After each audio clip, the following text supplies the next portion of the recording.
Unfortunately, Black Africans are in the same situation as Black Americans because they are independent from white colonial rulers.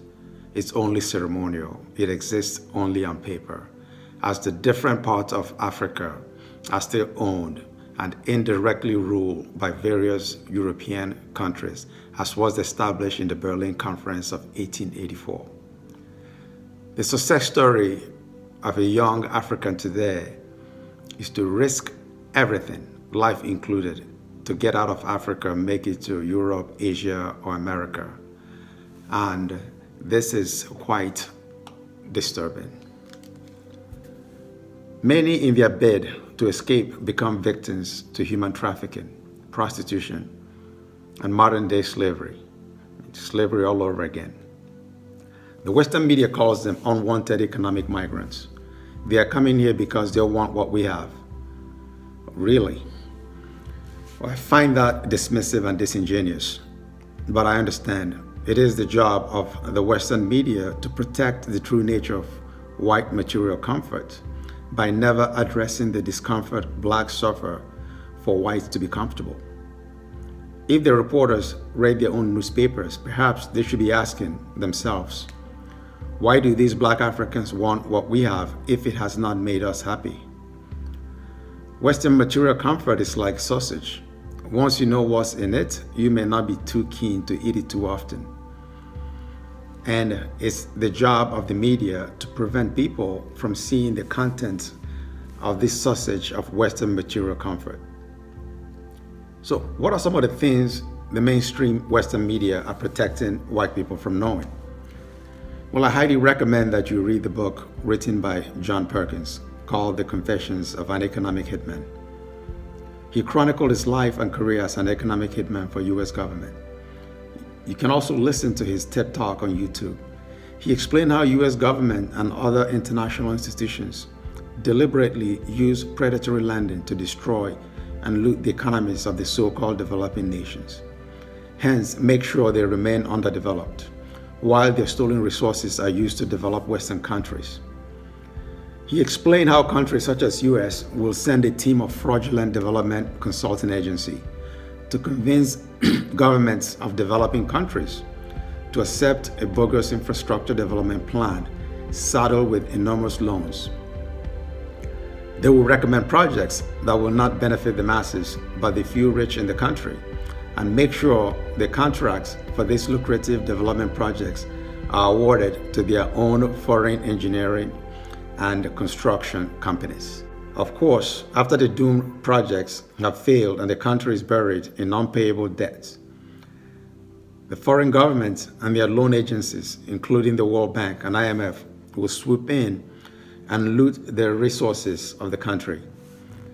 They will dictate terms of repayment, which often include imposing austerity measures, devaluation of currency, and privatization of national industries. They will buy up shares as foreign investors in the privatized corporations so that export revenue does not go to the people of the country. Instead, it goes back to them as the foreign investor shareholders. And if a country refuses these fraudulent plans, they will send the team of jackals into that country. And jackals are agents of destabilization. They can organize and finance terror activities, start civil wars, or arrange assassinations. Now we can begin to guess what possibly happened in Venezuela, Syria, and Libya. What do these three countries have in common? Oil. I really encourage you to read the book by John Perkins, or at least watch his video.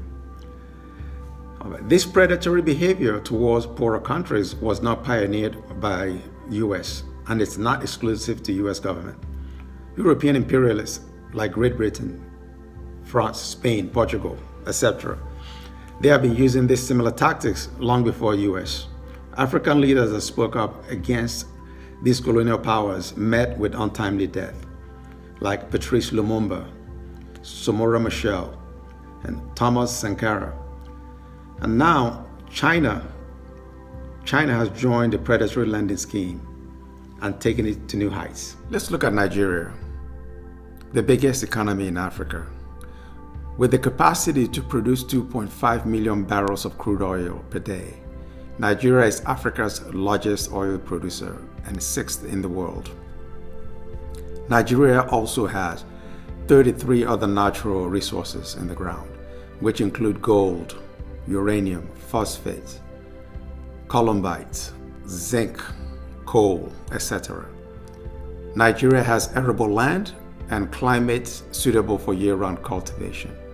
Yet, Nigeria has managed to become the poverty capital of the world, where the life of a child is not worth $5.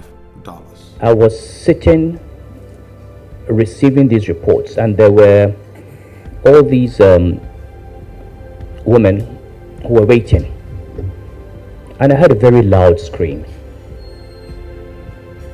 So I asked them to go and check, and the person who checked came back with tears in his eyes. And what had happened?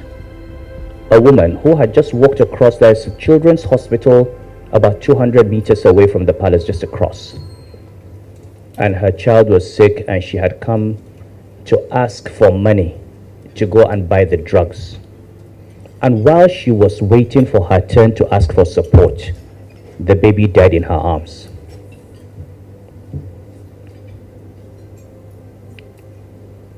And how much was this? It was less than $5.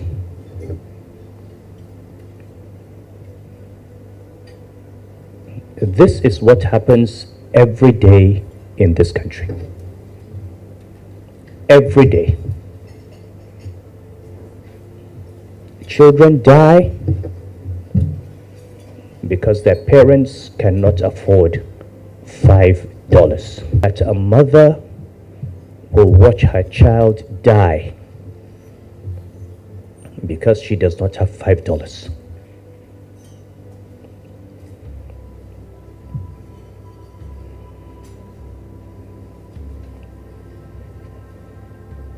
That was the Emir of Kano, Lamido Sanusi, shedding tears of helplessness over the calamity that has befallen Nigeria, which goes beyond corrupt government officials. Yes, Nigeria is a wealthy land, but the resources does not belong to Nigerians. It is owned and controlled by white foreign agencies who employ less than 1% of Nigerians as politicians, government officials, and crony capitalists. They are the only ones that benefit from the wealth of the land, and they squander this wealth in a disgraceful manner, which is why Nigeria is the poverty capital of the world. White foreign corporations have had their boots on the back of black Africans for a long time, since the days Cecil Rhodes made known their intention to rule Africa from Cape to Cairo. And the crushing weight of this oppressive boot is extinguishing life and hope out of black Africans. When they are not taking resources and economic opportunities away from black Africans, they are destroying their land and making it uninhabitable. The presence of Royal Dutch Shell Company in the Delta region of Nigeria has been a nightmare to the indigenous people. These people do not receive a penny from oil revenue. They have no source of clean drinking water, and the land they grow their food on is destroyed.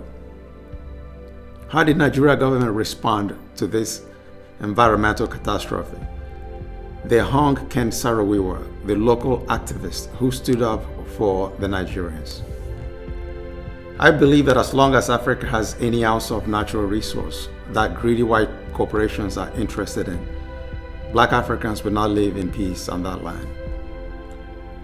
However, taking resources out of Africa and neglecting to develop the continent in return could be the costliest mistake made by white people, because the Chinese are now exploiting the developmental gap left by these white corporations. They are providing loans, predatory loans nevertheless, but actually building developmental infrastructures that allow black Africans to feel a part of 21st century, something the white corporations were paid for but did not deliver on. The Chinese are racist towards black Africans as well, but not in the same way as the whites. To the Chinese, profit comes before social conventions. They adapt to the local customs, speak the language, and even learn to prepare the local food in ways whites never did. And unlike white corporations, they don't pretend to care about the people, the environment, or future consequences of their actions, because they actually don't. We now have a paradox where Black Africans are fleeing their continent in search of opportunity elsewhere, while the Chinese in droves are moving to Africa and settling in.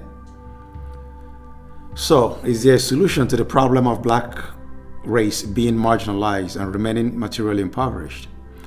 Well, this question takes us to the second part of this discourse, which is, does race determine happiness? Again, the answer is a resounding no. Our thought process and actions do. But what factors determine our thought process? The hypocrisy of man never ceases to amaze me. People would be ashamed to own this phone today because it is outdated. But the same people will believe a baseless, ad hoc, scientific theory of white supremacy from 6 centuries ago, even though modern science cannot prove it. How convenient. Nothing in modern science endorses the superiority of one race over the other. Science says that everything in the universe originated from the stars that exploded billions of years ago. The residuals traveled through space and found their way into minerals, plants, and the nutrients that we need to live. One can even make the case that we were all there when creation started, albeit in a different form. Science says that the total number of neurons in the human brain falls in the same ballpark of the number of galaxies in the observable universe. It's likely that our minds and consciousness are copies of the primordial intelligence that kicked off the Big Bang. In Psalm 82, verse 6, it says, I said, you are gods, and all of you are children of the Most High. Pythagoras said, everything is numbers. The material universe is arranged in precise numbers called the Fibonacci number sequence, or nature's numbering system. The golden ratio is in us and all around us. Through fractal geometry, we come to recognize that the universe is a continuous repetition of interrelated patterns. This is why the immutable law of the universe states that what affects the parts affects the whole. What affects the well-being of blacks will inevitably affect the well-being of whites. Unfortunately, many of us, out of willful ignorance, will remain blind to this inconvenient truth. Although it's inconspicuous in some cases, nevertheless, everything that has happened to black people is also happening to white people, or will happen to white people in the future. Let's take a few examples. The system had been hanging blacks on the tree of economic deprivation and worthlessness. Now the same system is also handing white people the rope of apathy to hang themselves on the cross of despair and ecstasy. Food, a necessary source of nourishment that is denied to starving black children, has turned into indigestible bread of sorrow, a slow form of poison that is killing whites as well and causing all kinds of chronic disease. Nutritious food is 6 times more expensive than the unhealthy fast food that is widely advertised and made affordable. In America, blacks are jailed at 6 times the rates of whites. Freedom is of the mind, and the prison system has been used to deny many blacks the freedom of space and thought, hence the ability to think for themselves and know themselves. Today, the world has become an open prison, where everyone is given the liberty to imprison themselves through a screen device in an electronic reproduction of life. In this hypnotic prison, we are not aware of ourselves, nor are we able to think for ourselves.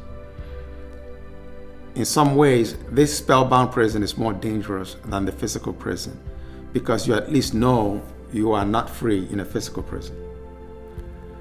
Black families were physically separated and kept apart during slavery and subsequent years. Whites were given the freedom of individualism, which devolved into narcissism. Many have become an island unto themselves, causing divorce rates to go up. Overall lifestyle within households have become more isolated with less connection. Family members do not engage each other or enjoy each other's company when together. Black people and white people are on different decks of the same Titanic, headed towards an iceberg. However, the fact remains that everyone is being played by the system. From the top government official to the beggar on the street, no one and nothing is safe. White people, the environment, and human soul are up for sale because we are dealing with a greedy, compulsive system that prioritizes profit above everything else. In this age of surveillance capitalism, with the phone and credit card, the system has turned everyone into mindless consumers and tradable commodities. It wants to own and control every aspect of life, including your thoughts. As we speak, biotech companies are isolating, patenting, and claiming rights to the genes of every living creature on this planet. They want to own the blueprint of life, including drinking water. If the merger of Bayer and Monsanto in 2016, which gave one giant corporation the control of almost 1/3 of the world's medicine and food supply, is not a cause for concern, I don't know what that is. The system rewards death and destruction with profit. Stock market skyrockets when nations go to war. Millions of dollars in tax breaks are handed to oil companies that pollute the environment. Cutting down trees and destroying the ecosystem is registered as economic growth, which attracts more investors to cut more trees. Every year, a group of corporate moguls and entrepreneurs fly to Davos on their private jets to meet and solve the world's problems. Am I missing something? You are solving the same problems that your greed and unethical practices created in the first place. Okay. The system has no reverence for life. It wants to replace organic, natural life with artificial and modifications, hence erase the line between biology and technology. The system is against human development. Education is underfunded, while our tax money is used to develop robots that will take our jobs and the jobs of our children.